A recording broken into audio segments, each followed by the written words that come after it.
મહુવા શહેરમાં પેટ્રોલ ડીઝલની ભારે અછત, વાહન ચાલકો તેમજ ખેડૂતો પરેશાન। ભાવનગર જિલ્લાના મહુવા શહેરમાં છેલ્લા 4-5 દિવસથી પેટ્રોલ અને ડીઝલની ભારે અછત સર્જાવા પામી છે।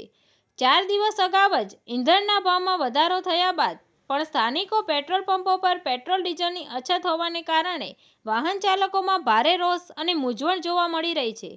સ્થાનિક સૂત્રોના જણાવ્યા અનુસાર મહુવા શહેરના તમામ પેટ્રોલ પંપો પર ઈંધણ લેવા માટે મોટી સંખ્યામાં લોકો આવી પહોંચ્યા છતાં પરંતુ ડીઝલનો સ્ટોક ન હોવાને કારણે વાહન ચાલકોને ભારે હાલાકી વેઠવી પડી રહી છે।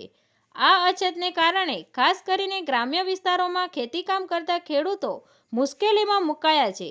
હાલ ખેતીની સિઝન ચાલતી હોય ત્યારે ડીઝલ ન મળવાને કારણે અનેક ખેડૂતોના ખેતીકામો અટકી પડે તેવી ગંભીર સ્થિતિ સર્જાઈ છે। આવી કાળઝાળ ગરમીમાં બપોરના 2 વાગ્યાના સમયે લાઇનમાં ઊભા રહી ડીઝલ લેવા આવતા ખેડૂતોને સાંજના 6-6:30 સુધીમાં પણ પેટ્રોલ કે ડીઝલ ન મળતા ખેડૂતમાં નારાજગી જોવા મળી છે।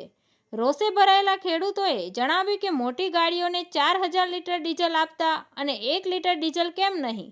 પેટ્રોલ પંપો પર વાહનોની લાંબી લાઈનો વચ્ચે સ્થાનિક જનતા અને ખેડૂતો દ્વારા વહીવટી તંત્ર પાસે નિયમિત રીતે પેટ્રોલ ડીઝલનો પુરવઠો મળી રહે તેવી ઉગ્ર માંગ ઉઠી છે।